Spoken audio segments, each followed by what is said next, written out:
What is going on, everyone? Wanted to talk to you today about Donald Trump's comment regarding immigration pause. Third world immigration pause is what he said. By the way, there are no third world countries anymore. That was a term used during the Cold War. What that meant was you're a nation that was not even either allied with Russia or the United States, or the Soviet Union back then. You were not an ally of either major superpower, and you were being fought for by both superpowers. But either way, what Trump is trying to say is underdeveloped countries. This occurred during the wake of the recent incident that we had in Washington, D.C. Now, a lot of Trump supporters will scream and yell and go, "Yeah, good job, Trump. You have the guts to say no what nobody else wants to. You are right. We are behind you, Mr. President."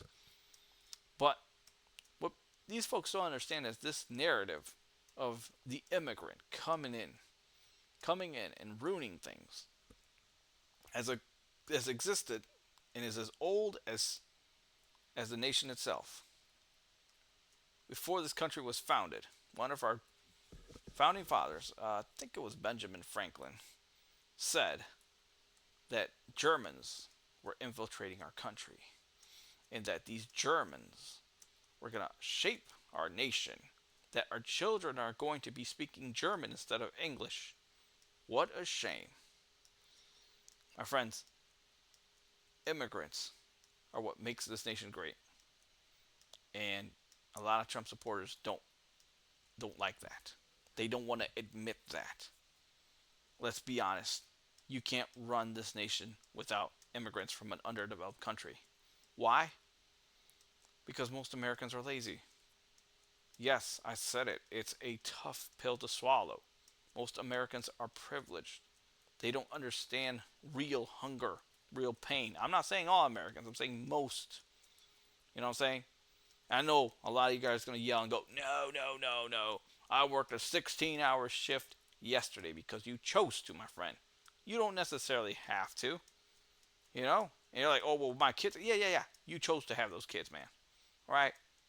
Let's be honest. You chose to have those kids. And that's what's pushing you to work that 16-hour shift. Your priority is not getting your PhD. Guess what? Most of these third world country immigrants, what their priority is? Education.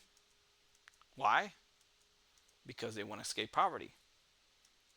You have to grow up in harsh conditions to want to have that level of ambition that the underdeveloped nations have. Folks from underdeveloped nations have. Half of PhDs in America are not American born. You understand? Most Americans, they dream of a manufacturing job. Most American men dream of a manufacturing job. Coming home, drinking some beer, falling asleep on the couch watching TV. That's their dream. And you don't believe me? Listen to what Pastor Charles Lawson said. Pastor Charles Lawson said, "All the average American wants is their six pack and their sex." Now, the average American woman will love a office job, okay? An office job, and that's why they love to get their bachelor's, because it's nice and clean. But they're probably not going to get their PhD. Most don't. Few do, most don't. And that's where the immigrant comes in. And that's why you can't run this country without the immigrant. And that's just I guess, the intellectual side.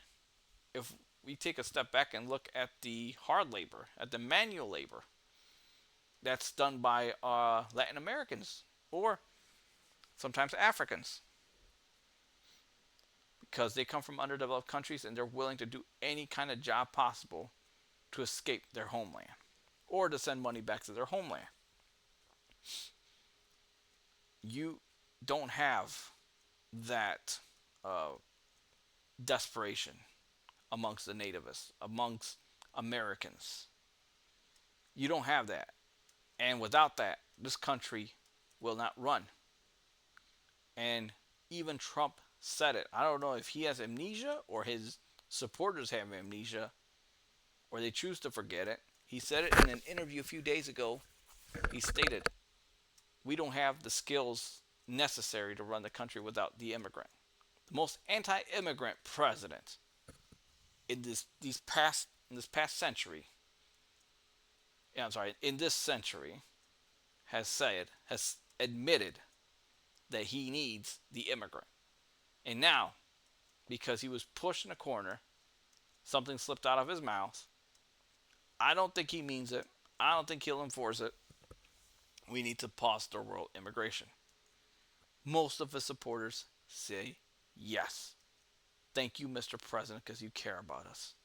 My friend, your country's going to collapse. You can't do without the immigrant. I'm sorry.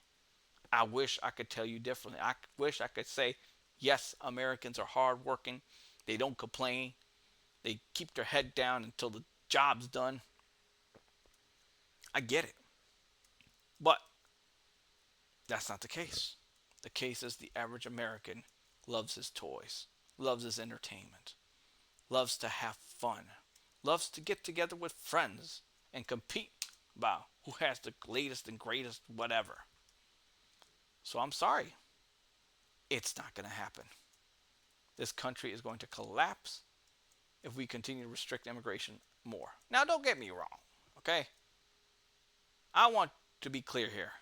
I don't believe that we should just have open borders and let just anybody who wants to come in to go ahead and come in, okay? You can't let people in without vetting them, all right? And some folks, I get it. Some folks came in illegally, but I believe if you've been here 15, 20 years and you haven't caused problems and you just work hard, there should be a path to residency and citizenship for you. Yes, I get it. They came in illegal. I get it. But if they prove their worth, why not? So, yes, there needs to be a balance. And that's the problem now, man. We don't have ideas for balance. It's either you're all in or you're not. And that's part of the polarization of our what you call it, of our two-party system. You know what I'm saying? Thanks to our algorithm, thanks to social media, everything is you're all in or you're out.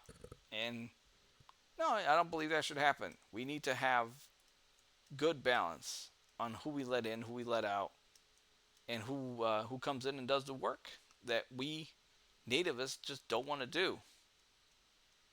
So, anyhow, that's all I got for today. Hope you're having a wonderful night.